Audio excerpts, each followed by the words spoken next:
You all set? Great. Everyone, thank you.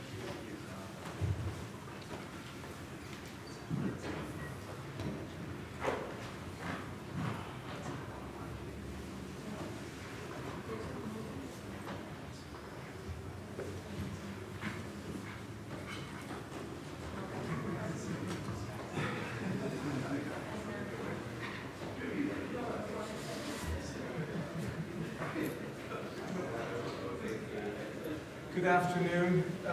So we're going to discuss Huey Long today. How many of you were familiar with Huey Long before the readings? A few of you. He's one of the most significant populists and politicians in the 20th century. He is in his... Before doing that, you should say a word about our idea in having this section about the exemplary figures. Yeah, so Before.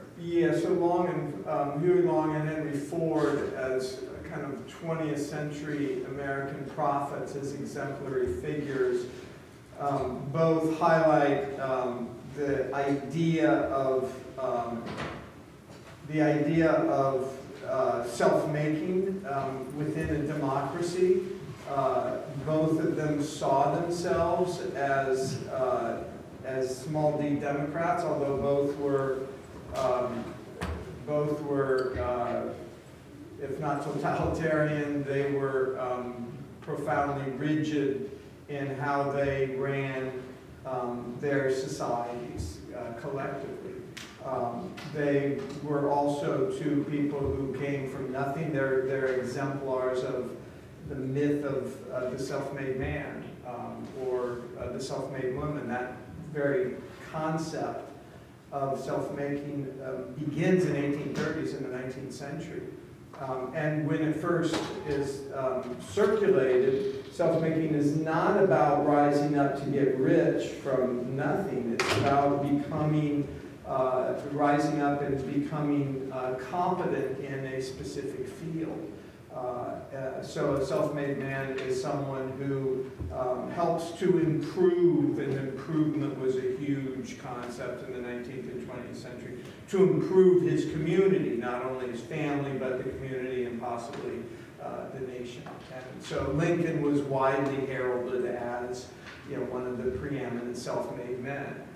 Not because, he never was that. He was never wealthy, but he came from nothing, and he, for most Northerners, transformed the nation and helped to destroy slavery. Huey Long was widely celebrated by populists, by poor people.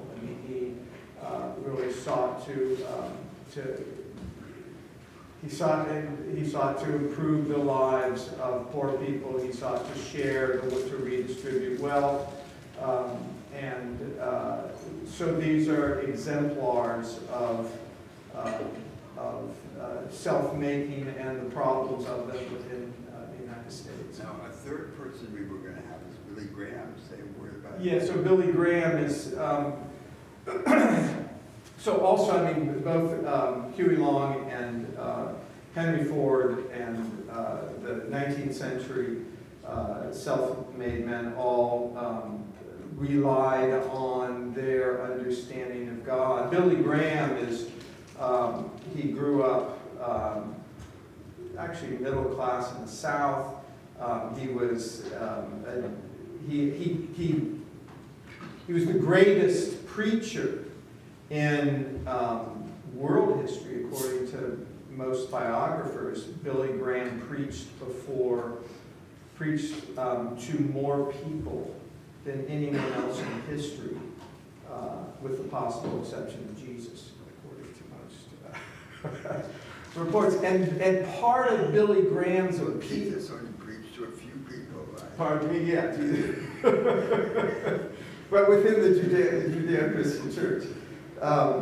Billy Graham, part of his brilliance, I think, and part of his power was that he provided a very simple message. So he broke down, he exploded the debates and the feuds between various factions of the Christian church. It didn't matter what your specific version of faith was. For Billy Graham, if you accept God or Christ as the Savior and ask for forgiveness, you will become transformed. And Billy Graham was also a brilliant speaker. He could, in fact, one of his many successes was that he overcame his southernness. He was born in the South. His grandfather fought for the rebellion, and his grandfather died with a bullet hole, with a Yankee bullet in his leg. And Billy Graham knew that if he remained in the South, he would always be pegged as just another Southern preacher.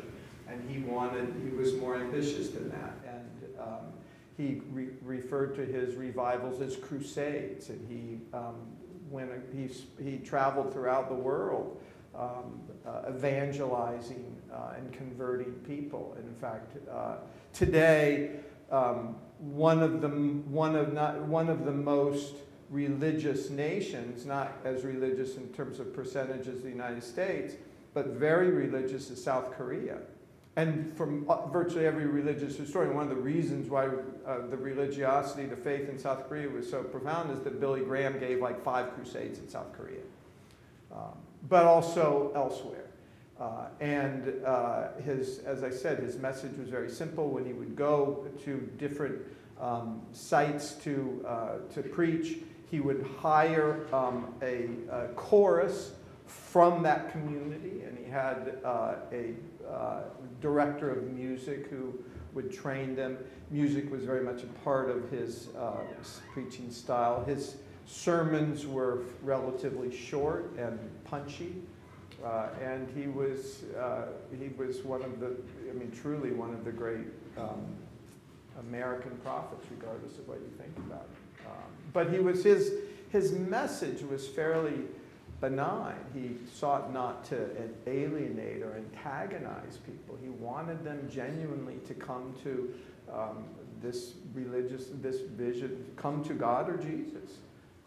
And regardless of how you interpret God or Jesus, he was very open-minded in that sense. Huey Long was a different animal altogether. He's celebrated as one of America's great populists, a populist champion of the poor. He's also widely denounced as a fascist demagogue. Throughout his political and public career, he's been both loved and hated. I told Professor Unger, in many respects, Huey Long reminds me a bit of Donald Trump. In his just callous lack of respect for the whole concept of democracy. Unlike Trump, though, Huey Long advocated sharing the wealth among the poor. Unlike Trump, Huey Long refused to race bait. And as a Southerner, as a Louisiana white man, his refusal to race bait was significant. And he did not champion African Americans, but he was the first major politician in Louisiana who refused to race bait. He also came from dirt poor farmers. He, like Trump, flagrantly ignored the Constitution, flagrantly ignored the democratic process. Robert Penn Warren, one of the great 20th century Southern writers, was so fascinated by Huey Long. He saw him as a kind of dark prophet, and he creates the character of Willie Stark in his masterpiece, his, in my view, greatest book by far, All the King's Men. And Willie Stark, how many of you have read All the King's Men? A few of you. It's not that long. It's a stunning book, but Willie Stark basically is drawn heavily from Huey Long. It's based on Huey Long, and Warren acknowledged that. Long was born dirt poor in Louisiana. He was one of, I think, 8 children, so it was a big family. He got a start as a traveling salesman. He had very little formal schooling, but read and studied whenever he could. He actually then studied for the law while he was a traveling salesman, including briefly in Tulane Law School there. He passed the bar in 1915, and from the time he was a teenager, he wanted to go into politics. He ran for governor of Louisiana in 1924. He lost. He was elected governor in 1928 amid a scandal, and then elected U.S. Senator in 1932. He's often been defined as both a friend or an enemy. He was not a Democrat. He tried to destroy any enemy. He always, I mean, one of the ways of understanding Huey Long is that everyone he met, it was either a friend or an enemy, and there's no in between. He tried to destroy his enemies, and he tried to control his friends. As the Louisiana governor, he rammed bills through his mostly obedient legislature. He handpicked his legislators so he could, I mean, he was able to transform the state through this undemocratic handpicking process. One of his opponents walked up to him, thrust a large volume into his face, and says, "Maybe you've heard of this book. It's the Constitution of the state of Louisiana." And Long responded by saying, "I'm the Constitution now," which gives you a sense of how he just totally ignores statutes and laws. As governor, Huey wanted a new governor's mansion, and without asking for legislators' approval, which is required, he received a loan from the State Board of Liquidation, which is the agency that authorized the governor to borrow money. He received a loan of $150,000. So he had the money to build this new governor's mansion. He then phoned the warden of the Angola State Penitentiary, which was one of the largest penitentiaries, probably, I think at that time, the largest penitentiary in the United States, and told the warden to send a gang of convicts to Baton Rouge, which he did. Most of them were African American. And when they arrived, Huey led them to the existing governor's mansion and cheered them on as they demolished the old building before creating this the new governor's mansion. That's just emblematic of Huey Long. Huey was, how many of you have been to Baton Rouge? So you know the State House. That's his State House. You probably know that. I mean, he created, actually, I think it's the most beautiful state capitol in the country. It was an Art Deco state capitol built in 1932, right after he won his bid for the U.S. Senate.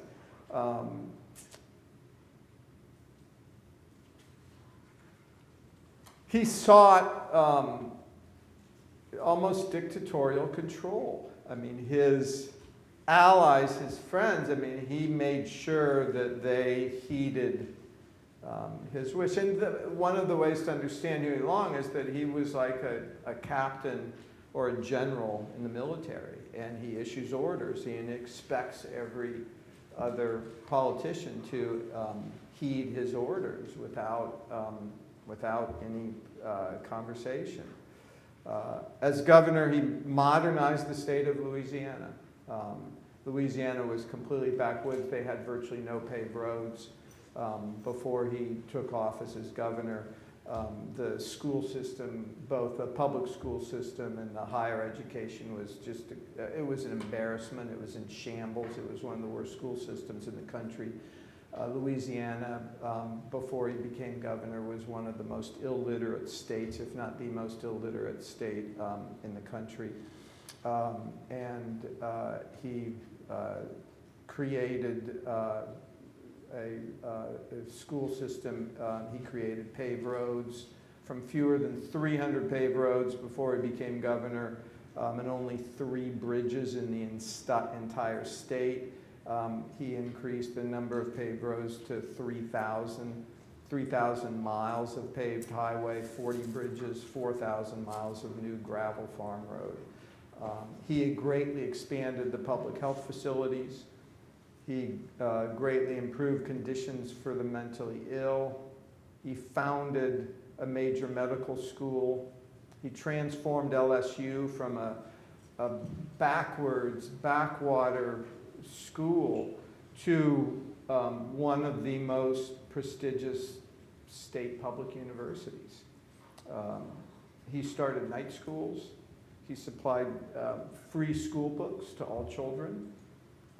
He provided state-supported school buses. He established new classroom facilities for poor children. He recognized the importance of literacy to democracy, even though he had no respect for the democratic process, which is ironic. He increased taxes for the rich in the state of Louisiana. He dramatically increased taxes on Louisiana corporations, especially utilities. He helped create a modern infrastructure, as I've suggested, with basic services and facilities on which the economic process depended. He was also the first Southern demagogue not to race bait. And to address the plight of the poor more generally. His rise to power did not depend on stoking the flames of racism and lynching, which every other governor, every previous governor in Louisiana had done. He served one term as governor, and then, he was as ambitious as anything, and ran for the U.S. Senate, was elected in the U.S. Senate in took a seat in 1932. He had a vexed relationship with FDR. He supported FDR's presidential election. In fact, at the Democratic Convention, Long gave a rousing speech for FDR. And it helped FDR clinch the Democratic nomination. Clarence Darrow, who was, most of you know Darrow is the famous criminal lawyer. After Long's speech supporting FDR, Darrow told Long that his speech was one of the greatest summaries of fact and evidence he had ever heard. Will Rogers, who was also there, recognized Huey's talent as an orator. And I'll show you some clips of Huey as an orator in a minute. You'll see he's very much a showman. FDR recognized Huey Long's anti-democratic vision. He kept Long at arm's length. In fact, he worried that if the Depression was not soon curtailed, the American people, much like those in Germany and Italy, would lose patience with the democratic process and turn to radicals and revolutionaries like Huey Long. He recognized Huey Long as some of the, in a sense, fascist or totalitarian leaders in Europe. FDR also said of Huey, it's all very well for us to laugh over Huey, but actually we have to remember all the time that he really is one of the 2 most dangerous men in the country. Who was the other one? Smith, who was also a friend of Huey. What's his first name? Ronald Smith, another from New York. He was from New York City. but didn't have the influence in his city or state that Huey Long, and unlike Huey Long, he was a race baiter, and he was also virulently, he hated any non-Christian. He hated Jews. He was a Jew baiter. He was horrific.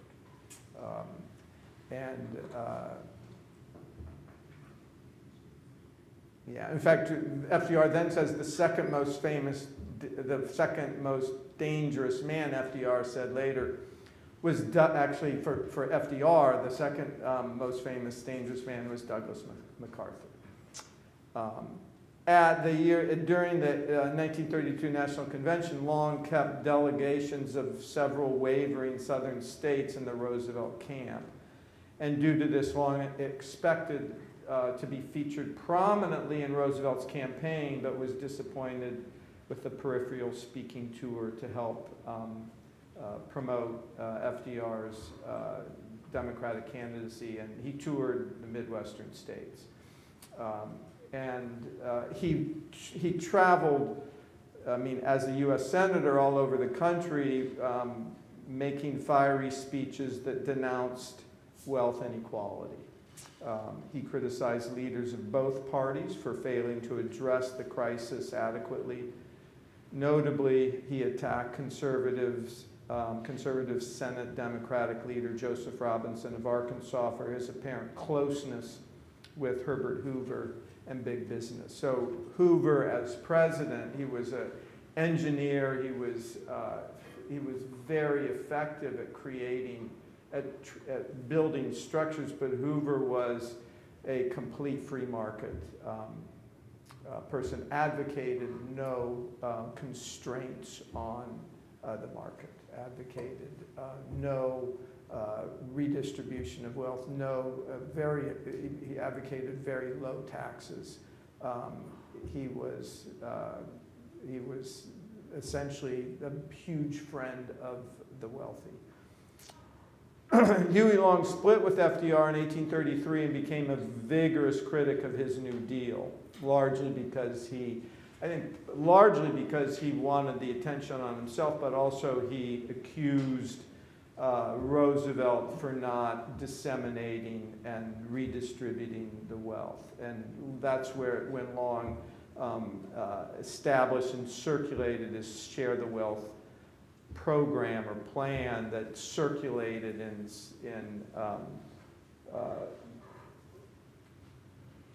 all of the southern states, and there are, I think, 30 different organizations throughout the country, or 30-some.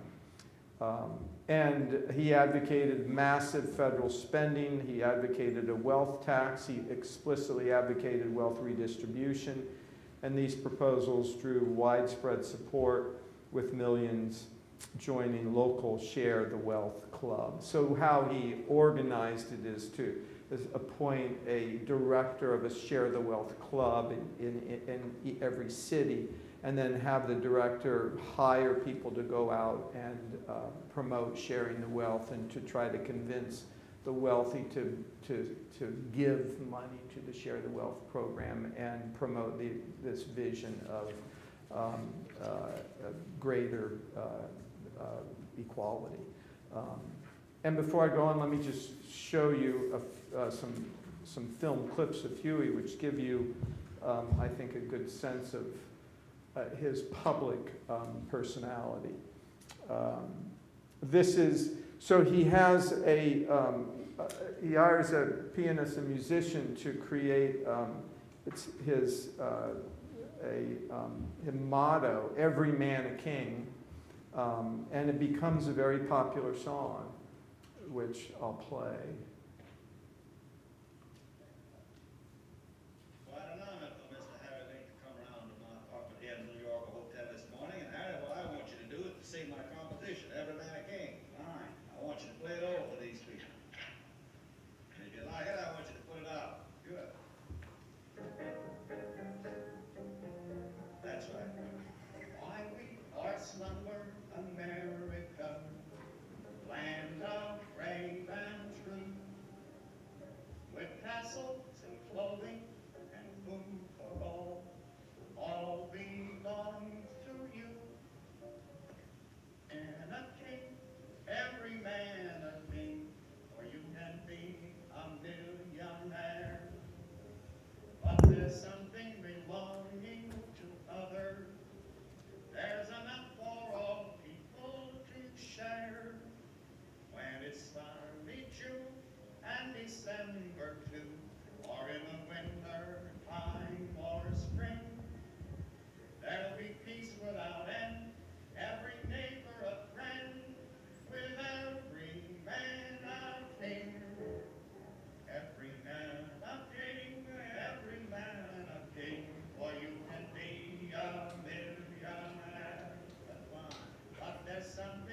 longing to wonder.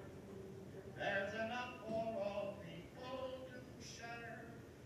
When it's sunny June and December too, or in the winter time or spring, there'll be peace without end, every neighbor a friend, with every man a king. I think it's fine. I think you oughta, Senator, I think it's fine. Okay. You played the excerpt from the High Papa Lawrence speech. Yes. So he also creates every woman a queen. And this is, That's fine. Aren't you going to sing it, since we've changed that last line to mean every girl a queen? All right, I'll be glad to. Thank you.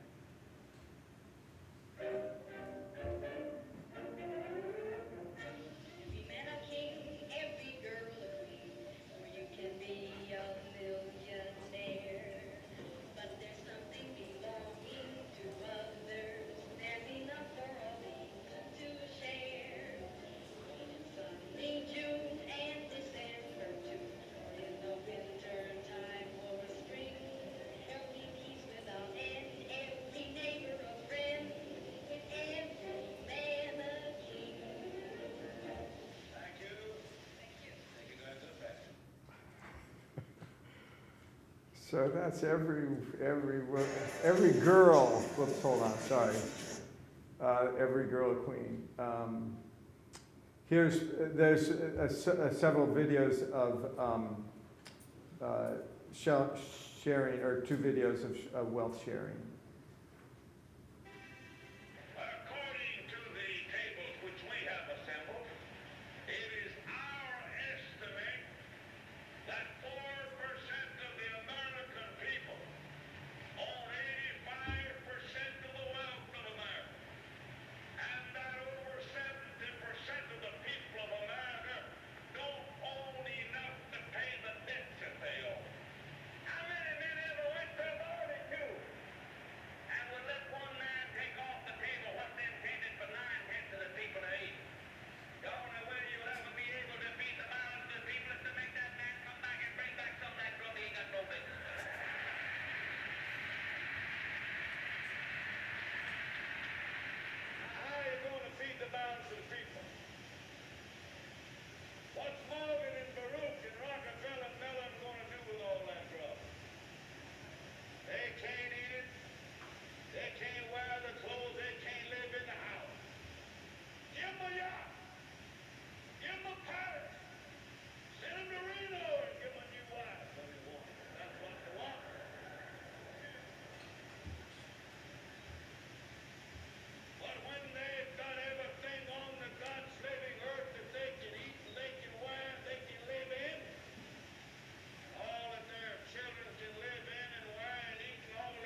And then,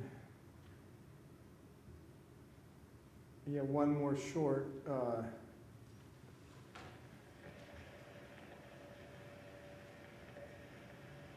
We have organized Share Our Wealth societies throughout the United States in order that capitalism may have a fair chance, which it is not having at this time when 12 or 15 men in the United States own more than all the balance of the people put together.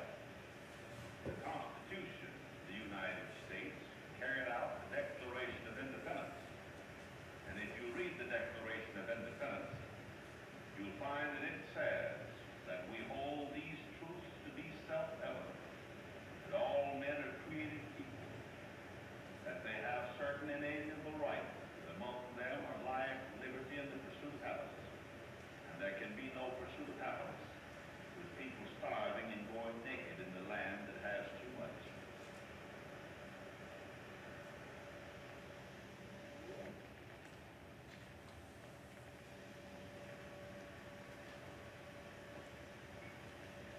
We propose that we will limit the amount that any one man can have to a few $1 million to the man, and that we will limit the poverty to which we will allow a family to fall to 1/3 the average wealth of the country, thereby giving everybody the chance to accumulate a big fortune, not allowing any.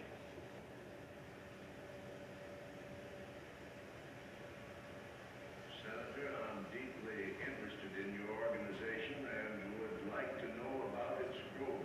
I am John A. Simpson, President of the National Farmers Union. Why, Mr. Simpson, we're just beginning. The letters are coming in several hundred for the day, notifying us that Share the Wealth societies are forming.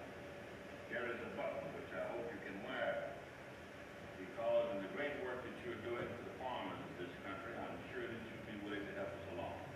I certainly appreciate this button and your pinning it on me, and I thank you.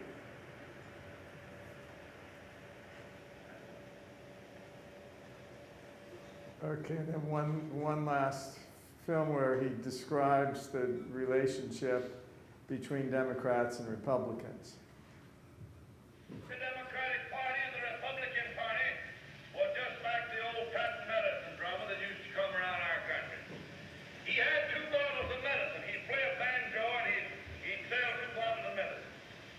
One of those bottles of medicine was called High Papa Laurel. And another one of those bottles of medicine was called Low Papa Howell. Finally, somebody around that said, is there any difference in these medicines? So he said, considerable.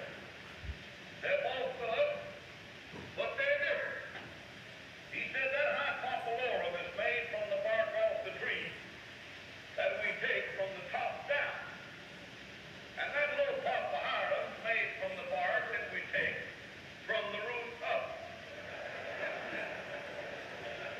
And the only difference that I found between the Democratic leadership and the Republican leadership was that one of them was skinny from the ankle up and the other from the ear down when I got to go.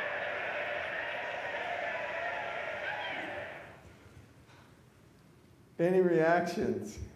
When they say it can't be done, we say, Sorry. Yeah. I didn't have my hand up. Okay, sorry. Any reactions to his? He was widely considered one of the great orators of his time.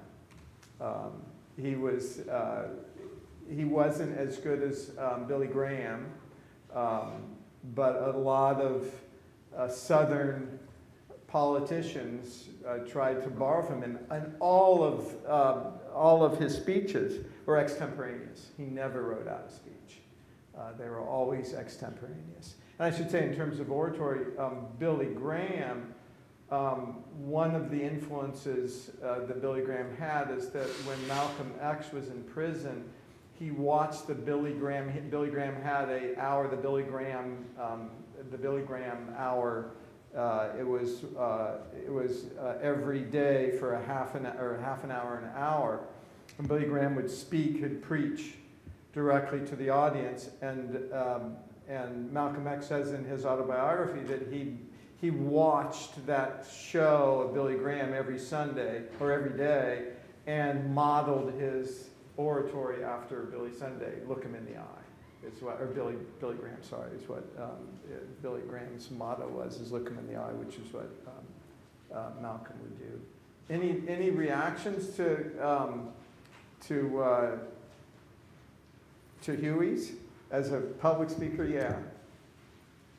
I thought it was interesting that, well, I thought the songs were really interesting, especially to get this sort of catchy musical Yes. thing. Yes. Also to incorporate every woman a queen Yes. later. It's Yes. like a very sort of, I don't know, right in the wake of sort of Yes. women's suffrage and women's liberation, right? Yes. But he's And- just yeah. clearly a very impassioned speaker and someone who can really rile people up in a way that,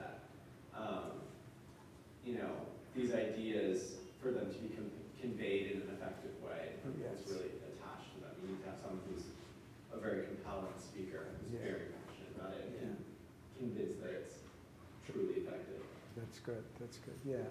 I thought there was a lot of interesting parallels with some of the rhetoric from modern day politics. That's good. So, any examples? There was a lot of things that he said that I drew parallels to sort of Biden's current riffs around building from the bottom up and the middle out, which That's I know very we all good. have our qualms with, or maybe the execution of, and then also the fact that the adversaries he was identifying were Standard Oil and in some cases Wall Street. Yes. I just think there's a lot of consistencies. That's very good. with That's the very rhetoric. good. That's very good. The big oil companies and Wall Street. That's very, and those were his two big targets. Yeah, in the back. Yeah, just reminded me also of Ralph Nader's comment on the times where the difference between the two parties when he was running his third party campaign. Yeah, that's very good. That's great. That's great. Any other reactions? I mean, he was widely heralded as a orator. As I said, never prepared a speech, and was, you can see a bit of his, I think, almost thuggishness is going too far, but he sought to control everyone he worked with, which is one of the reasons why he and FDR split profoundly. I should also say that Huey Long was, it came out after he was assassinated, but he was a pretty profound philanderer. He was married. He had 3 children, and there's one example of him as a father. He took his son to a theater to see a movie. In fact, it was Birth of a Nation. And after 20 minutes, he just walked out, leaving the son alone to fend his way home and watch the end of the movie. I mean, he was not a good father.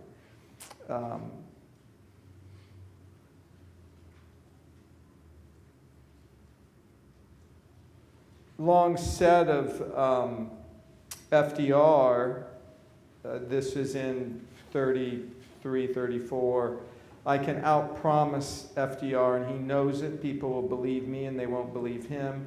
His mother's watching him and she won't let him go too far. He's living on inherited income. And then over time, Huey developed an almost pathological hatred of FDR and drew attention to his disability. In fact, he believed that anyone with a physical infirmity was bad or affected in other ways. One supporter recalled that Huey would quote the Bible to the effect that God had put his mark on such people, so that God had kind of penalized or punished FDR for his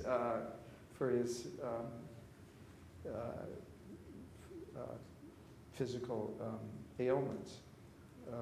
Huey hated FDR's National Recovery Act, which supervised fair trade codes, guaranteed labor, the right to collective bargaining, suspended antitrust laws, allowed industries to collaborate with federal power. Huey ran for, or was poised for a 1936 presidential bid. He wanted to run against FDR in 1936 in the presidential election, and was assassinated in the State House in the state capital of Louisiana, the new Capitol building that he had built in 1935 by a young 20-something-year-old Carl Weiss, who was immediately shot and killed by Long's bodyguards. Long always, at this point, his life always had bodyguards around him. There's been some speculation that the reason why Weiss murdered Long is that, as I said, Long was he was something of a philanderer, and there's some evidence that he had slept with Weiss's wife, although that's speculative. Although Long's movement faded, Roosevelt adopted many of his proposals in his second New Deal, and Louisiana elections would be organized along anti or pro-Long factions through the 1960s. In many respects, he left behind a political dynasty that included his wife, Senator Rose McConley Long, his son, Senator Russell B. Long, his brother, Governor Earl Long, among others. He was also a huge inspiration and influence for LBJ, for Lyndon Johnson. Johnson, when he campaigned for election in 1964 in New Orleans, having already rammed through his 1964 Civil Rights Act through Congress and lost the South to the Democratic Party, he said after signing the Civil Rights Bill, it's an important game, but I think we just delivered the South to the Republican Party for a long time to come. He was right. He refers to Long in his speech. And during his campaign speech in New Orleans, Johnson described how he had become a great admirer of Long. He says, "I thought Long had a heart for the people." And that phrase comes from Huey Long himself. Under Long's portrait that he circulated throughout the state was the legend, and it was, I'm quoting it, "My study is the heart of the people." And he spoke for those who couldn't make speeches for themselves. This is Huey Long, which FDR, again, borrows. Johnson says that the state hasn't heard a true political speech in 30 years since Long had given, before Long died, and that all the people ever hear at election time is race baiting. And Johnson knew that racism was the poison preventing the South from realizing its potential. So Johnson sees himself in many respects as a good rather than undemocratic version of Huey Long, or certainly inspired by. John, what was the practical content of his approach to the race problem? His practical content was sharing the wealth. But just to ignore it and affirm the primacy of class, or did he have a specific approach to the race affirm the problem? primacy of class. He focused just on class. And he was tactical because of the profound racism throughout the United States, but especially in the South. And so But was the approach just to disregard the race thing and have an exclusive focus on class? Or did he have a specific message about race? He did not have a specific, he refused to race bait, but he never publicly advocated racial equality in Louisiana or the United States, because would have, I mean, he felt he would have been destroyed politically. And certainly in the South, I mean, every previous governor, every previous senator and U.S. congressman in the southern states, I mean, their stock in trade was race-baiting. You know, essentially blaming African Americans for all the ills of the South. This is in spite of the Great Migration that begins, you know, after the, or with World War I and continues and transforms the nation over the next 50 years. But Huey recognized, very much recognized the power of race. So was approached it very gingerly, and in that sense, he was not at all a radical. He wasn't representative of Southern politicians, but he was, because he wasn't represented because he did not race bait. And in theory, he included African Americans in his Share the Wealth program, although they participated in very, very modest ways, because the Share the Wealth program is based on local, the organization had local offices in all these cities, and they were all run by whites, and so there are very few blacks who were able to participate in it. So I think the question that emerges from your account is, what is a contemporary American supposed to think about this Huey Long episode? That's what I wanted to throw out into the class. And because so there are three aspects, right? There are Right. three themes. One is the theme of high energy politics. Yes. In the liquid form of demagogic leadership. So what do you mean by liquid form? Well, because you can say politics can be liquid or solid. It's solid if it's institutional, Okay. and it's okay, liquid if it comes before the stage of institution. Okay. So a populist Caesarism can be seen as the liquid form of a high energy politics, right? Okay. So what's the underlying theme? The theme is the elevation of the temperature of politics, the level of organized popular engagement in political life. Right. That's either institutional or pre-institutional. Right. If it's pre-institutional, it's what I'm calling liquid. Yes. Yeah. Now, the problem with the liquid is that it's evanescent. Yes. Until it takes a institutional form, it comes and goes That's right. like the waves of the sea. That's right. It's not a permanent legacy. That's right. The acid test of a political project is its institutional legacy. Yes. Because only if it has an institutional legacy can it endure. Right. So then the criticism one might make is this was high energy politics in the non-institutional form. You could think of it as a step toward the institutional or not. So that's There's nothing yeah. in his message or in his discourse which says, this is insufficient. This is what we can do now, but this is a step in the Yes. direction of a different institutional arrangement. Yes. Although so I would say that there was a solidity. There was a so just creating the roads in Louisiana was a major step forward. That then this becomes a standard. Becomes The physical stuff. you mean. Yeah, physical. So physical structures, and also the school structures. I mean, he provided free school books for every kid. He instituted formal K through 12 or K through 9 So if it's schools. just what I'm calling the liquid, then Huey Long appears like as if he were the American Mussolini, right?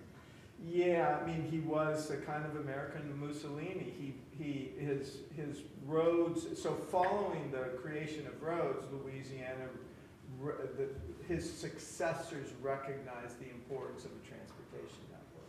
And that explains also the hostility of the American liberals and the Orthodox constitutionalists to Huey Long. Yes. They saw him as an authoritarian demagogue.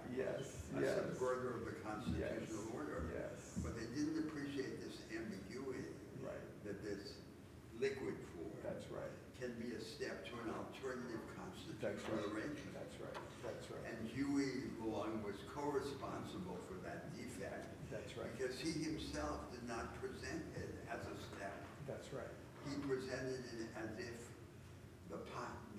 the liquid populist leadership was sufficient and not just a Yes. transition, a bridge to something else. Yes, yes, although he did, yes, I completely agree with that. I mean, he was very liquid, but his, almost without his, without any agency on his part, the roads, the LSU as remains a really, and one of the. I guess you could say the same thing about the two other themes. So the second theme is race and class. Right, And you just said that his way of dealing with this was simply to affirm the primacy of class that's over right, race. that's right, And, that's right. and to silence over race, because race was too toxic. That's right, that's But right. a higher level of ambition would have been to say, no, in the context of a transracial majority and a transracial project, we will later deal with race. Right. And he Right. didn't get to that part. That's right? exactly right, So- that's exactly And then- right. And then the third theme is the theme of the little guy, right? Yes. The little man or Yes, woman, yes, and having a social inheritance. yes, And yes. his emphasis was on control of inheritance. That's also. right, that's right. A levy on inheritance and Yes, so forth. yes. So instead of a minority inheriting from their rich families, their parents, everyone inherits a basic package from society. That's right, That's the underlying idea. that's right. And Also very liquid, as you yeah, point out. well, and with all the limitations of a redistributive approach, right? We Yes, had this yes. argument before, and we're Yes. gonna have it again. So what's most important is to change the primary distribution of advantage and opportunity, not just to generate a secondary distribution through compensatory redistribution. That's right, But it's interesting that among the forms of compensatory redistribution, one of the ones that's closest to a change in the original distribution is intervention with respect to the hereditary transmission of property. yes, And he did do that. yes, yes, But he didn't have the message or the doctrine that this is not enough. right, right, right. This is an attenuation. But so, and the problem with this idea of the little guy is until you touch the property regime, you haven't solved the problem. Because you say, we'll impose a restraint on accumulation or alienation. You can't have more than X. Right. Or you can't inherit more than X. Right, But right, the real solution is not just to impose this unilateral restraint, but to change the basic regime that's right, of access that's right, to the productive resources and opportunities of society. that's So right, it seems to be this kind of proto thing, right? yes, Already anticipated by the liquid before the solid, that's right, in which we want justice, but we can only imagine justice as this evanescent right, as a. correction, right? Yes, It yes, doesn't take a definite institutional form. yes, There's no definite solution to the problem of how to have a high energy politics. that's right, that's right, There's no definite explicit solution to the problem of race and class. That's You right. simply affirm the primacy of class right, and be silent about race, that's right, rather than saying, we'll also deal with race. that's right, There's a problem of racial discrimination, and we'll sanction that, but we won't use that to subvert this transracial constituency. right? correct, that's And right, finally, the problem of the little guy needs just not unilateral restraints on accumulation, but an innovation in Yes, the yes. illegal and institutional architecture of the market economy. yes, So maybe maybe it's unreasonable to say Huey Long should have seen all of that or said that. But what is not unreasonable is to think that the American progressives, interpreting the Huey Long Huey Long represents the inadequate stage. It's an incipient stage in Yes, the development of a progressive project. that's right. And that Yes, progressive project would have had to have institutional form. that's right. We'll give it institutional form. That's right. And we'll see Huey Long as this inchoate form of the project, Yes, which we will form later. They didn't do that. that's right. So the blame is not on Huey Long, the blame is on the progressives who came after him. Yeah, that's a great point, although I think that part of the progressives who, I mean, Long was profoundly egocentric. I mean, his Well, that's the essence of these Mussolinis, right? yes, By definition, so they're he's a true, narcissistic. yes, he's a true narcissist, he's a true populist. It's one of the things that I would distinguish between a progressive and a populist is the tendency toward narcissism in a populist. So he was interested in power himself in a way that, say, FDR was much more of But if you take what's called progressivism in American history, is the progressivism of the early 20th century. right, right. And that kind of progressivism is technocratic. Yes, It's yes, policy that's right, oriented. right. It's not oriented to That's change right. of the institution. That's right. It's oriented to change of policy. That's right, which is, that's So exactly there's right. something missing. Right, The choice that's presented is That's right. either you have the American Mussolini, Yes, or you have these progressively oriented technocrats. that's right, Who deal with policy and don't defy the structure. that's right. And what's missing is to deal with the structure. That's exactly right. And had Huey been more humane, I'll use that word, and less narcissistic,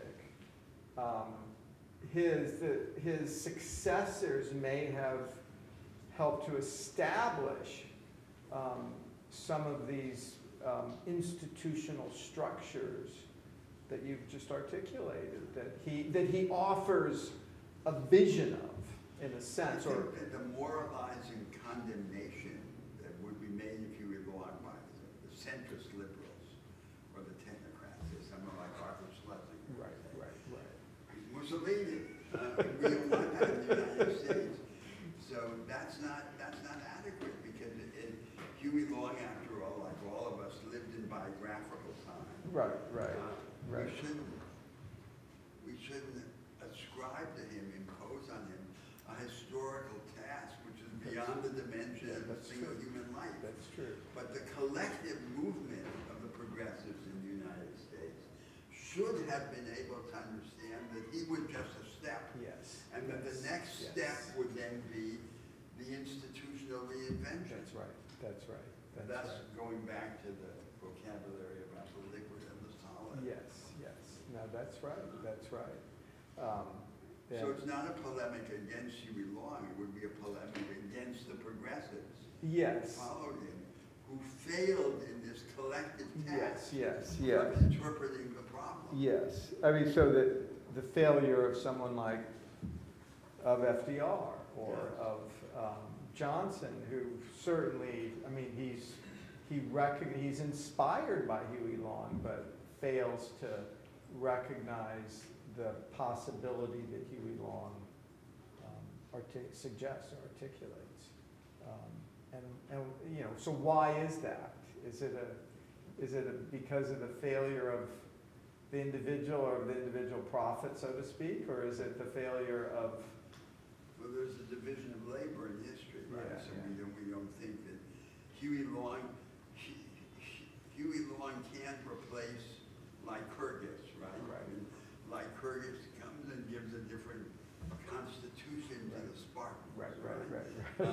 And it's not reasonable to expect that Huey Long would be the incendiary and at the same time the Lycurgus giving the structure. That's a collective project. Yeah, that's that right. has to come afterwards. That's right, And that depends on the ideas and the ambitions of the society. that's right. And Huey Long his strength was not, he had a strong, he cultivated a very strong base.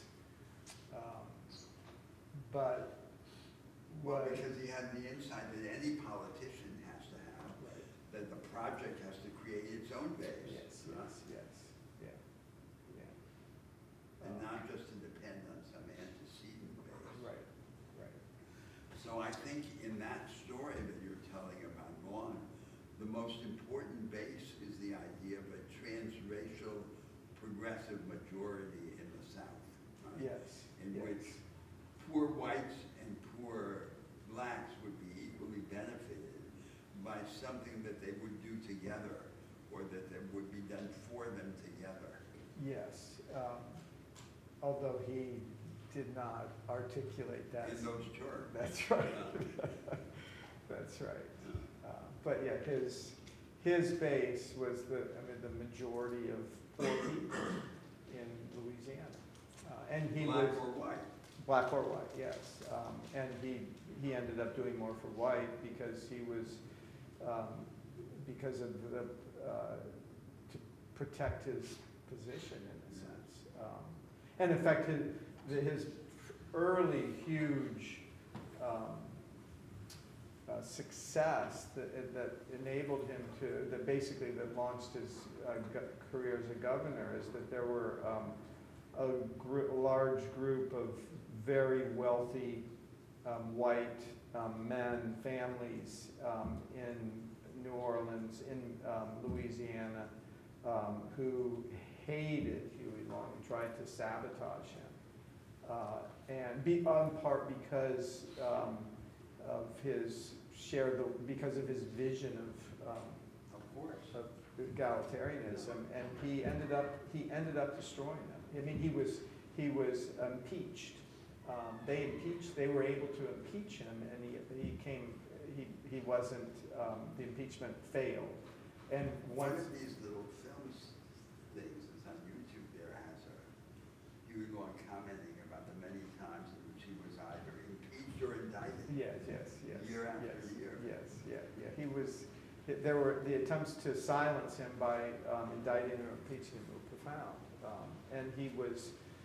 To his credit, I mean, he fought back tooth and nail and actually defeated this wealthy constituency of old planners who were still trying to preserve the old pre-Civil War Southern ideal. I wonder whether the class has some. Yes, yeah, bunch of, okay, hand up. Let's start from this side, yeah, go ahead. Just circling back to sort of the discussion of Long's legacy, especially, in the next generation of progressives, I'm curious if you could speak about sort of the institutional imagination that was ongoing through the New Deal and how that could potentially crowd out alternative visions of that future, right? Like if there are competing visions of structural change and one becomes ascendant, I don't, and progressives. Well, I think appear to that support we them. briefly discussed this when we had our class about the New Deal, right? So the early New Deal was the high, explicitly experimentalist institutional stage. Right. That was really just a year and a half. Right. That was 1933 and the first half of 1934. But the institutional alternatives that prevailed then, as we remarked in that class, were restabilization of the economy, managed competition, orchestration of competition, price restraints, semi-public oligopolies, and so that was one theme. Corporatist restabilization of the economy. And the second theme was the government, the state as the employer of last resort. Both of those themes were taken directly from Europe. That's what the fascist regimes were doing in Europe at that same time. And so this was the paradox that we discussed in that class, that Roosevelt was radically experimentalist. He was genuinely experimentalist. He wanted to do all these things, but at the end of the day, the politician is at the mercy of the ideas that are available to him. And the tendency of the politician is to imagine that the ideas are not the problem. The problems, just the interests that are opposed to the right thing. That when he wants the ideas, he'll have them. He'll call the smart people from Harvard and so forth, and they'll come up with the ideas. They won't come up with the ideas. They'll come up with the ideas that are dominant in that historical period. Given this relative inelasticity of the institutional ideas available at any given time. That's a tragedy in a sense. That's right. Because going back to the Shakespearean theme, you can call the spirits, but will they come? Right. And in general, the answer is they won't come. If I could, so is it, I guess is the critique of the progressives that their institutional imagination at this point in support of the New Deal was insufficiently new or radical, it was drawn from Europe. I guess I'm curious about the critique of progressives as they're standing up, what I, like the Well, New from Deal our vision perspective, concept. just look at it from our perspective today, right?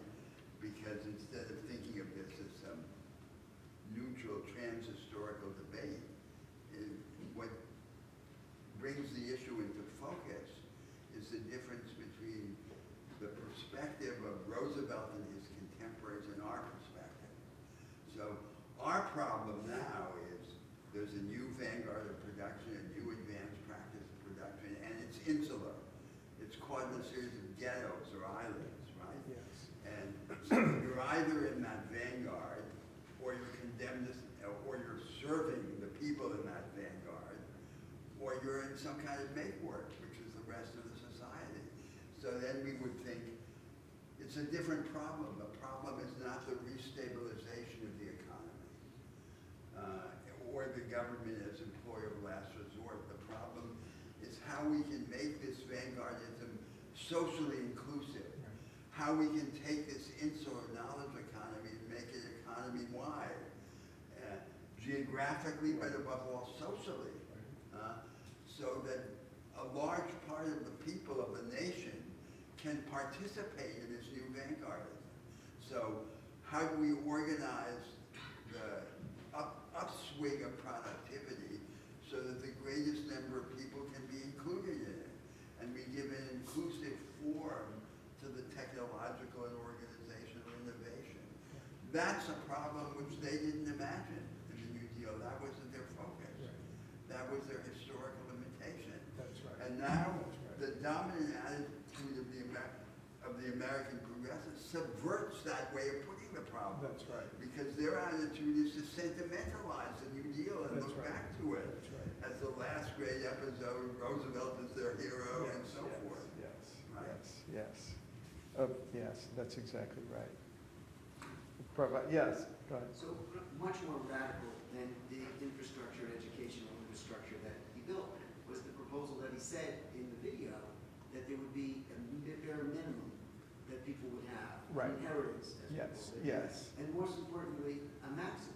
Yes, that's exactly right. I mean, he, But that too is limited, right? I mean, that's a huge advance to say there'll be a social inheritance. yes. And everyone will have a minimum and there'll be a maximum Yes. of inheritance. But you're back to the ancient problems of agrarian reform, right? So which for 2,000 years were in the societies of the world, the state distributes the land to a smallholder, right? And what was the reason for this in the ancient city-states and the ancient agrarian bureaucratic empires? The reason is the state needed to preserve a class of independent smallholders as a basis for taxes and of soldiers. Right. Military recruitment depended on having these independent smallholders. So what's the situation of the prince of the state? The situation of the prince is if he sides with the landholding magnates against the people, against the smallholders, he destroys his tax base and his military recruitment base, and that's destructive. But if he presents himself as a captain of the people against the magnates, then he has to ride the wave of revolutionary despotism. He becomes a revolutionary despot. He can't control that wave. That's a tiger that he can't control. So this was the problem which in the ancient world they weren't able to solve, right? And now we have, as it were, the sequel to that problem in our situation. So it wasn't enough for Huey Long to say there'll be a minimum and a maximum. He has to, how will people have access to the resources and opportunities of production? That leads to the thought experiment of the social funds auctioning off capital. It leads to the idea of the disaggregation of the property right. Without that, you have the protagonist is the little guy, but is the little guy just the inheritor of the traditional absolute property right? So you say there's absolute property, and if it doesn't belong to the capitalist, it belongs to the state, or it belongs to the collective workforce in the worker-owned and worker-managed firm. That was the Yugoslav system. Right. And now, imagine what happens. Just take that third version, the Yugoslav system. Some firms will prosper, other firms will fail. So then you have a dilemma. You say there's an absolute limit to their ability to prosper or to fail. You'll impose a restraint. You'll say you can't buy out the failing firms. Or when you say they can buy them out. If they can buy them out, then you're going to end up with two classes of workers. The worker owners of the successful firms and the workers who aren't owners and who will become new wage earners of the failing firms. And then the whole logic of accumulation reproduces itself. The only way you can fix that is by going to a higher level of ambition and disaggregating the property right. And saying there won't be, as in the experiment of the investment funds that auction off the resources of society to the most effective users. Now I think it's completely, it's a fantasy. It's unrealistic to say, Huey Long, poor Huey Long would have all of these insights. That's ridiculous. And I'm not saying that. What I'm saying is that the progressive movement coming after Huey Long would have had to say, he would just to step this social inheritance idea and so forth. We have to now take on the next stage of this work. And that's what didn't happen. That's exactly because right. instead of that, what we get are these technocratic liberals who are just thinking about reallocation of resources and so forth, and they don't have a productivist project at all. That's right. Much less a socially inclusive productivist project. Yes, that's right. That's right. And it's hard to blame Huey for that. No, not at all. Yeah, yeah. I mean, it's the kind of moral discussion of Huey, of being a failure because he was a Mussolini, That's right. is just stupid. That's It's right. obtuse. That's exactly right. Right. Right. Yes. Perhaps the share the wealth clubs that he tried to, I don't know what form they could have taken. And if we didn't bump up against the McCarthy era spheres of sharing wealth and the Cold War share associating that with communism, maybe that could have turned into some sort of institutional change through those clubs that would have really changed the way we Yeah, look I at think wealth. the thing that would have been most feasible in the American situation, going back to a discussion that we began in an earlier class and we're going to return to, is this lift-up operation. Right. So if you have a highly segmented hierarchical economy in which there's a vanguard, and then there's a huge periphery, and there's an abyss which is becoming deeper and deeper between the vanguard and the rest, you say, well, what has to happen is that the state has to then use all of the resources at its disposal to begin to lift up the rear guard. And the rear guard has two forms. One form are the small and medium-sized firms of the economic periphery. Right. And the other is the multitude of individualized economic agents who have lost stable contact with any business organization. And you have to lift them up. You have to transform them into technologically equipped artisans. Right. So, for example, the machine repair person or the nurse practitioner. You transform them into these technologically equipped artisans. That would be the 21st century equivalent to the 19th century agricultural extension. We discussed this briefly at the beginning of the course. Right. The Americans at the start of the 19th century rejected the English path of agrarian concentration. They distributed the land on the basis of the land-grant colleges. They brought agricultural science to the door of the family farmer. They secured family-scale agriculture against the combination of climate risk and price risk. They constituted the whole framework of family-scale agriculture with entrepreneurial characteristics.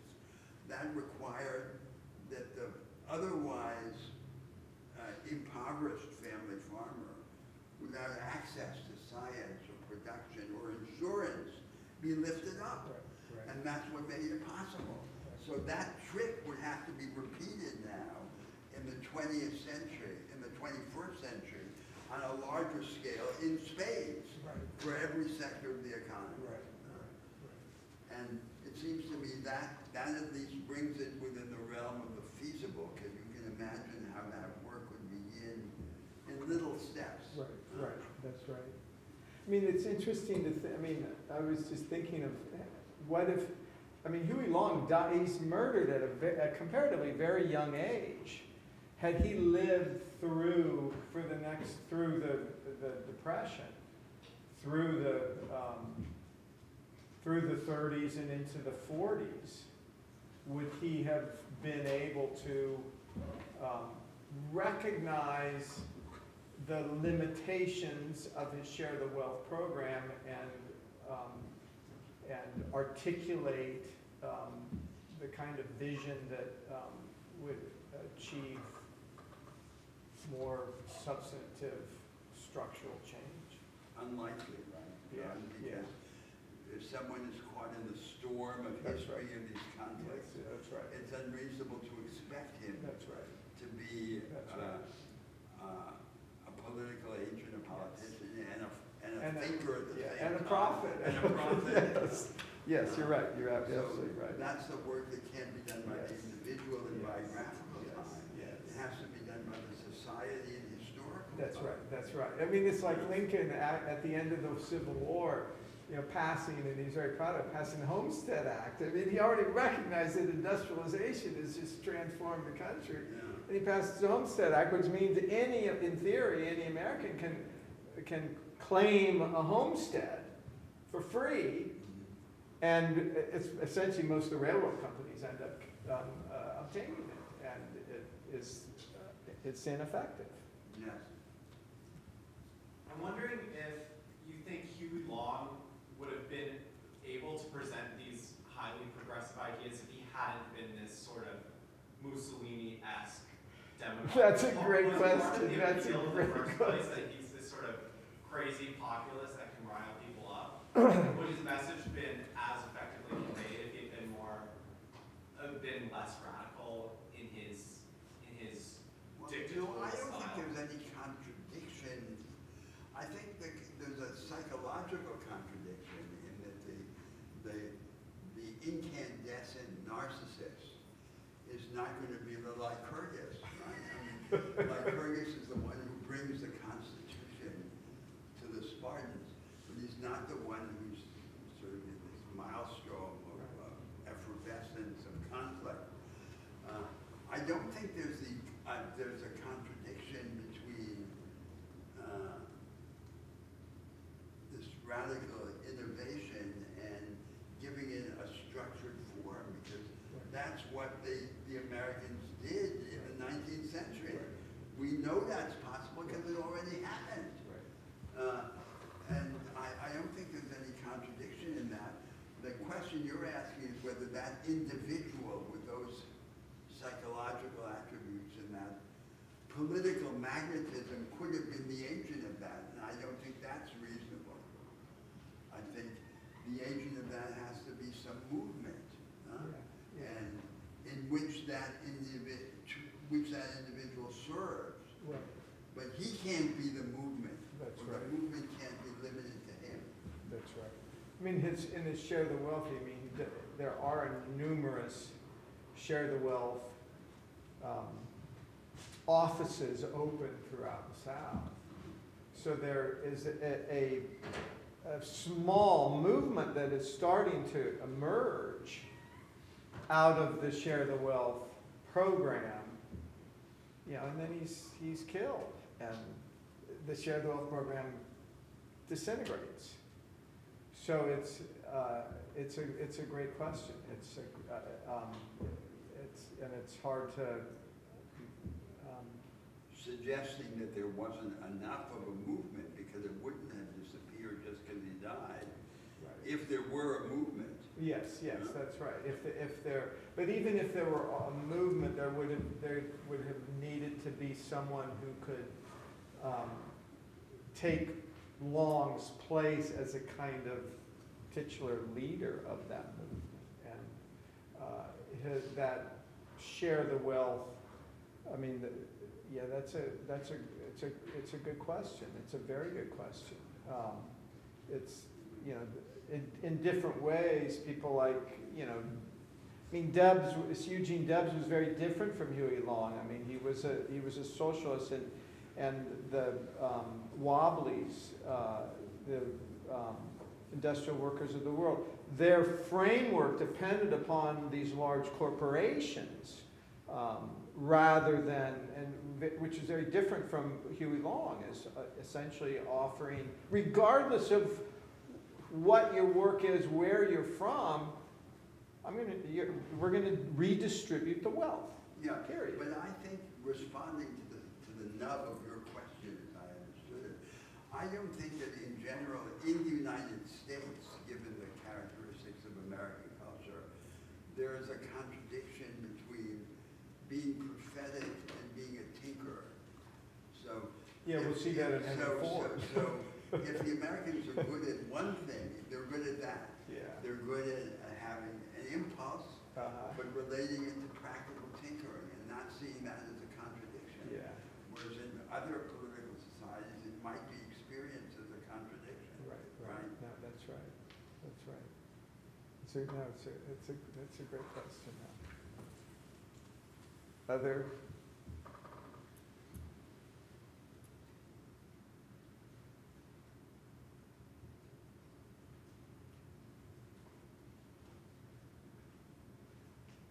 I'm still thinking about, you know, did Huey Long need to be a kind of mild Mussolini figure? Need by what criteria? For him to achieve what he was able to do. So I think, you know, the maxim in politics and political theory is institutions economize on virtue. Yeah. Virtue in the Roman sense, right? Yes, yes. Charisma, invention of power. Yes. So the reason for institutions is not to depend on genius. That's right. That's right. And so genius is like the waves of the sea. It comes and goes. It has no staying power. It shows the mirage is held before you. Right. How do you make it endure? That's right. By giving it an institutional form. Right. And that's the crucial transition that has to be accomplished in politics. Right.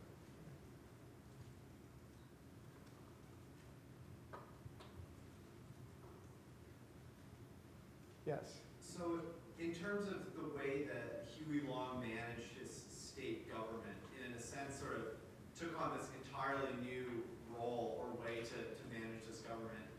And then post Huey Long, we don't really see, or I mean, maybe there are others who operated in a similar way. Why was Huey Long the sort of, why is he the sort of primary example of someone that had this, took a state like Louisiana that was very much struggling and turned it around in a fundamental way? Why wasn't this something that was more broadly implemented? Well, I'm not sure I understand the category of the question. What kind of a question is that? So societies are societies, individuals are individuals, right?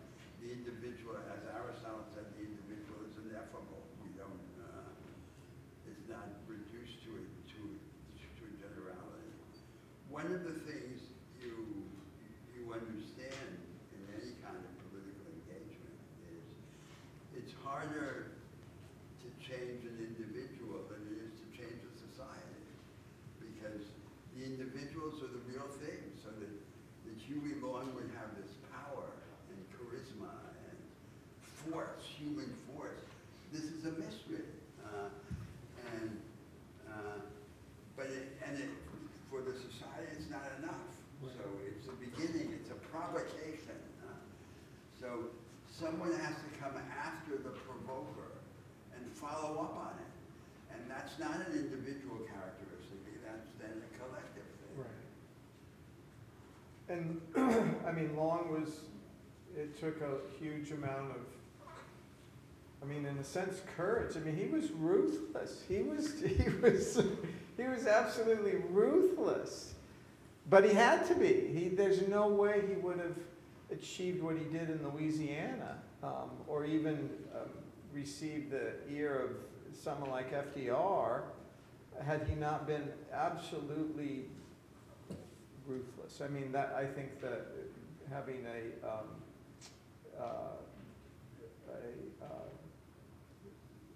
what was your term that you referred to, a kind of Mussolini, a bit of a Mussolini figure.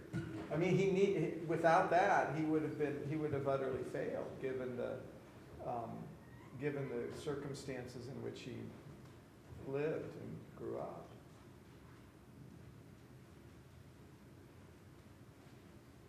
I mean, even someone like FDR, a lot of Republicans, a lot of businessmen referred to FDR during his presidency, and FDR referred to FDR as Stalinist or Mussolini. They hated him and saw him as a totalitarian.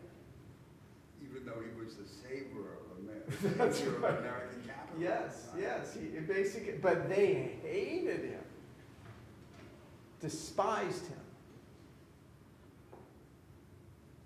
And this was, I mean, I've met elderly men and women, who are still alive, this was 10 years ago, but I mean, truly saw FDR as the devil. And Huey went far. I mean, he was much farther out than FDR. Yeah.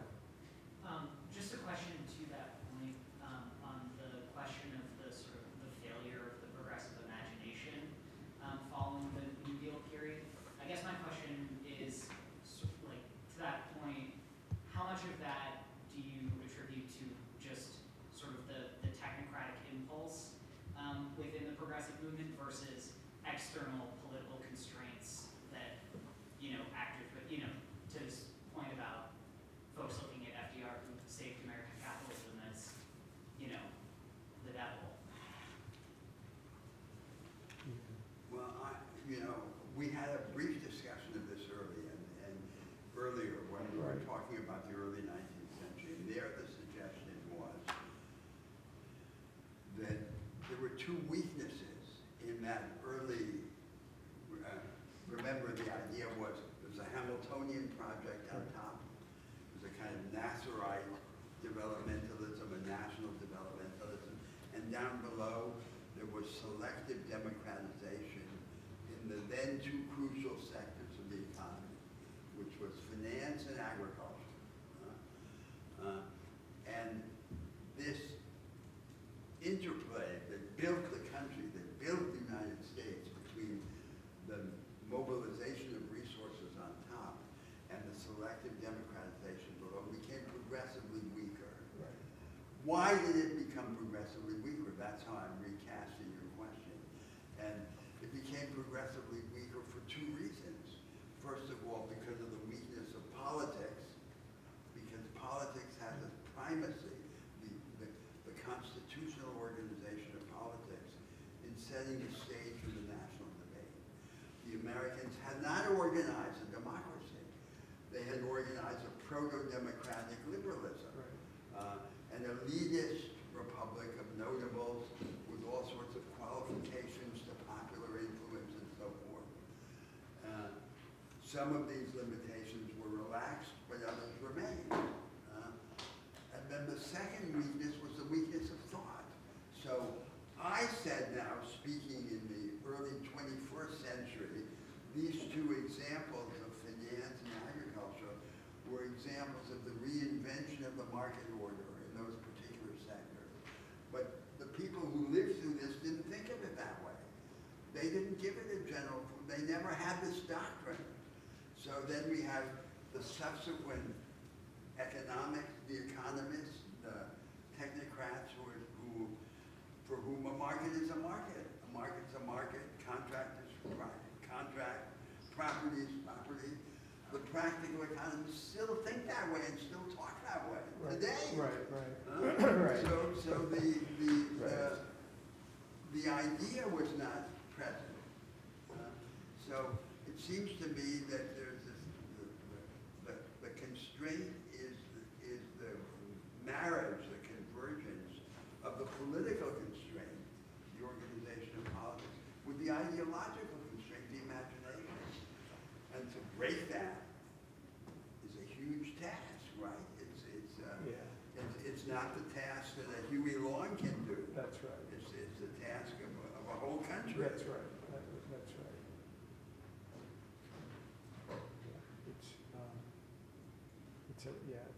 No individual can achieve that. Which is why focusing on Long or Henry Ford or specific individuals, you see the influence they had on others, but Long, you can't even really say that Long was able to attract a whole country. His base really was, poor, mostly white Southerners. That's his base. And that included some, the remnants of poor white Northerners, but increasingly the North is farming and agriculture are not nearly as significant in the North as they were in the South. So then one of the great constraints on this, aside from the combination of the political with the imaginative, is what became the racial orthodoxy of the United States. Yes. The separation of race from class and the treatment of race as a threshold that you have to deal with separately, which we also discussed when we were doing that comparison with Brazil. Right.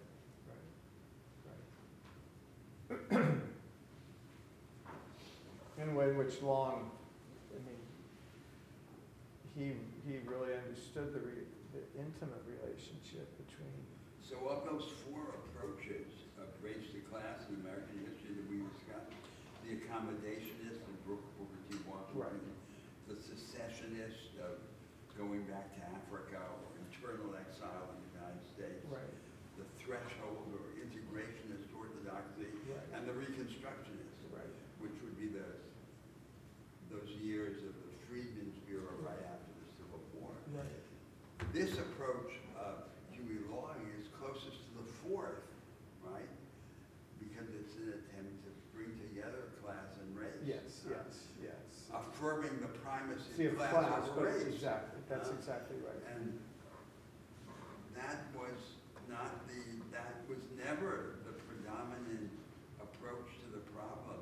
No, that's in the exactly United right. That's States. exactly right. If it had been, the history of the country and the contemporary situation of the country would be very different.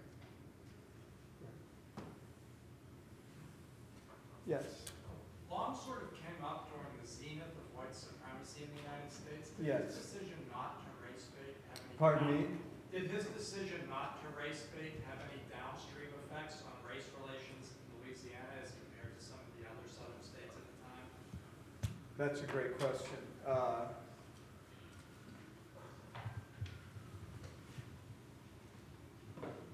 That's a great question. What happened later with people like George Wallace, for example? Was there any connection of race to class? Did they follow in not, I mean, no. I mean, no. Wallace very tenderly, but was virtually not. No. In Long's own time,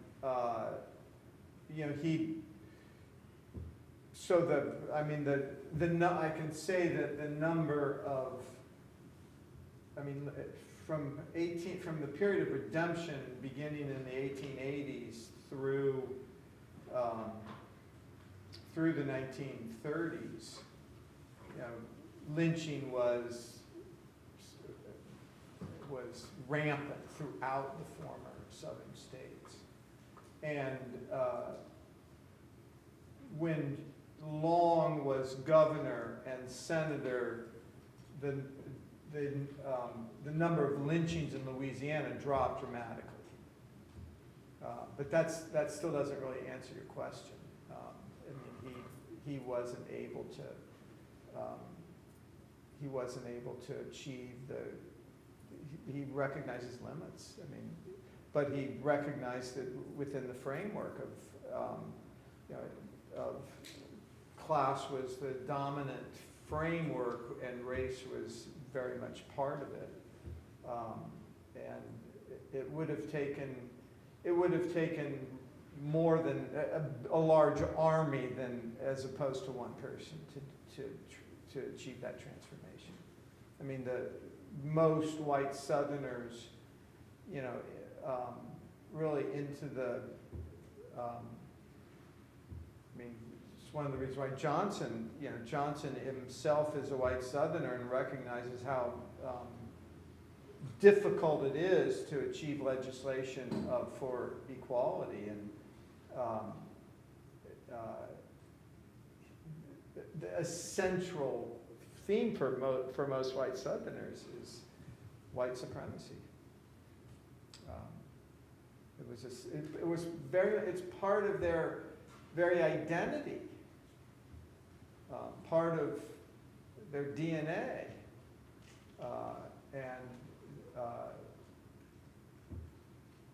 there's no way that one person could. Well, then yet Huey Long defied that. Right? Yeah, he did. He did. But he also recognized his profound limits. He recognized his limits. Had he devoted himself to achieving racial equality in Louisiana, he almost certainly would have been lynched himself. And in the same way that numerous white abolitionists went into the South in Reconstruction and after, who wanted to try to create communities that were truly, in post-Reconstruction, truly with no armies there, truly egalitarian. They were either given X number of days to get out of town or lynched.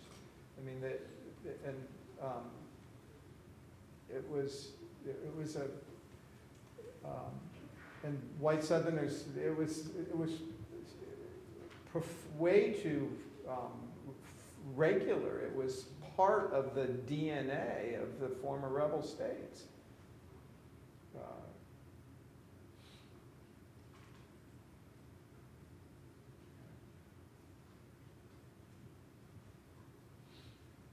don't think we should force a conversation if the class doesn't want to discuss further with us. Okay, we've gone over too. We've gone over most days. So we can let you out early if there are no other questions. Oh, yes, go ahead. Hard, no question? Okay. So yeah, we've gone over virtually every other week, so we'll let you out early. And we'll see you. We'll let you out early. We'll see you next week. Thank you for this wonderful discussion.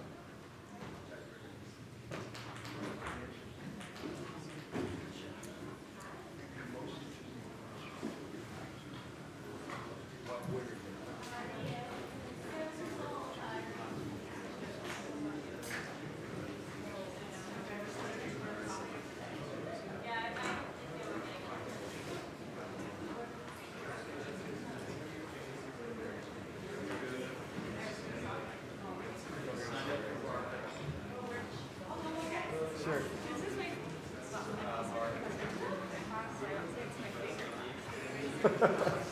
I'm Rebecca, I was over at Oh, okay. I'm also starting advising in democracy and media. Oh, okay. And I'm really curious to hear in that conference about some of the narratives that have been successful over time. We're starting to register Right. in some of the discussions. But I would love to sit down and hear some of Sure, I'd love to. scholars at some point. Yeah. I would love to. This format is phenomenal. You guys are both just extremely, it's very engaging. Thank you.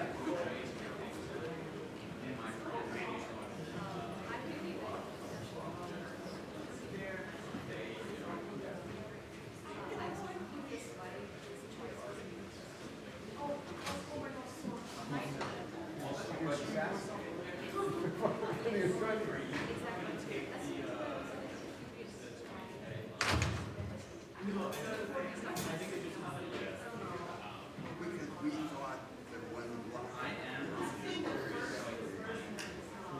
Another person. But I think it's very interesting. In this liquid.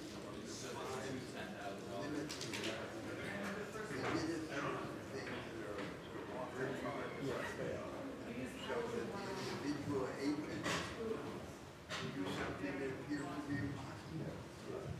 And then he hits against the limit. He hits against the wall.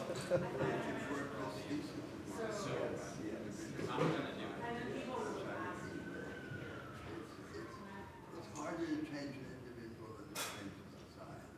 That's true. Because to change a society, you only need to be a statesman.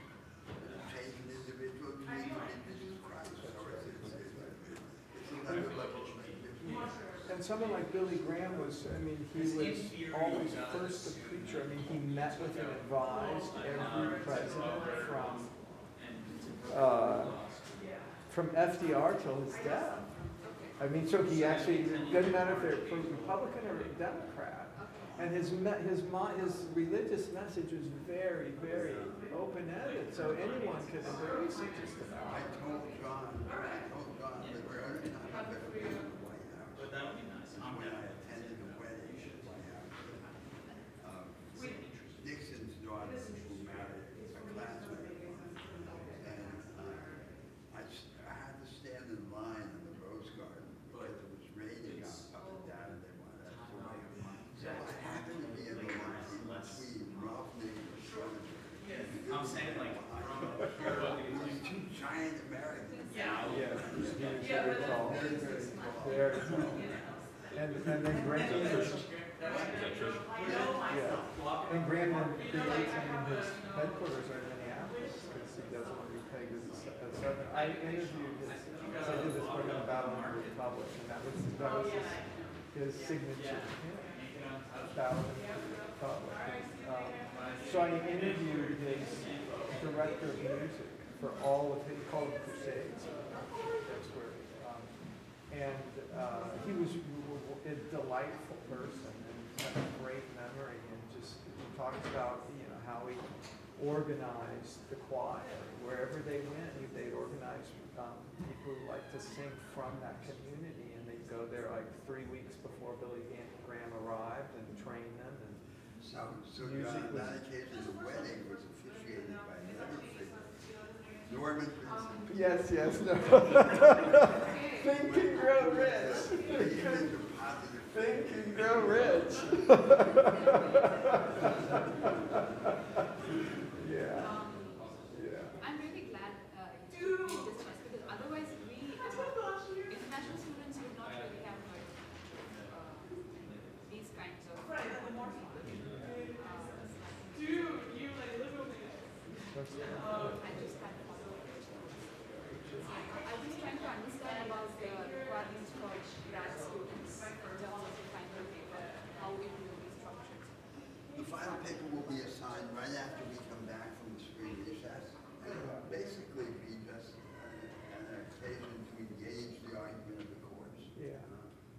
something from all the classes?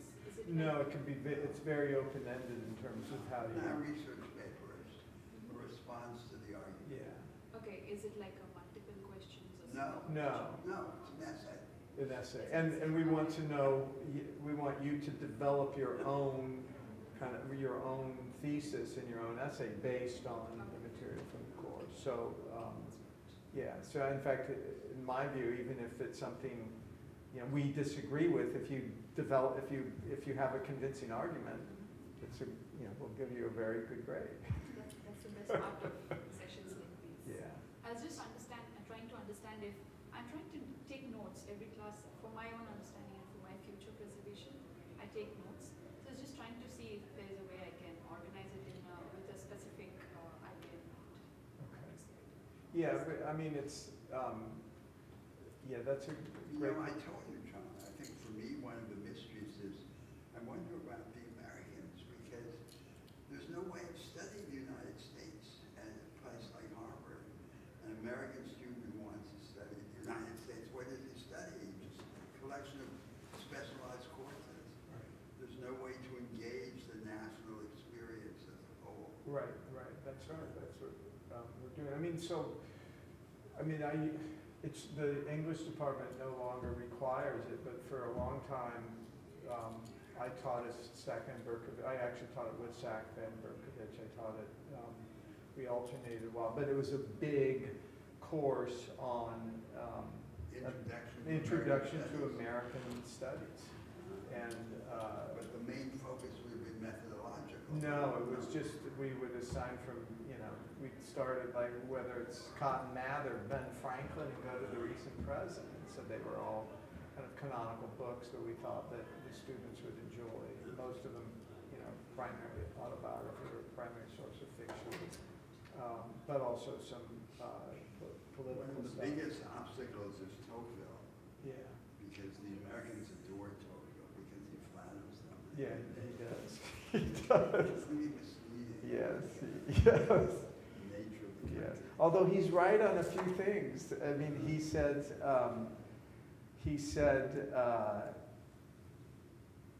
Tocqueville says I mean, he's almost anticipating the Dred Scott decision where he says, he describes the Supreme Court. And he says if the Supreme Court is filled with bad people, it can destroy the country. Which is, I mean, every scholar in the Civil War, it's like the Taney's Dred Scott decision. I mean, that, after Dred Scott, I mean, Lincoln and virtually everyone else recognized that wars, either secession or war, and both are inevitable. And Tocqueville says, I mean, if there is if a justice is appointed, or if the Supreme Court is filled with something like that, then that will lead to the dissolution of the Union. And he's like predicting it 50 years before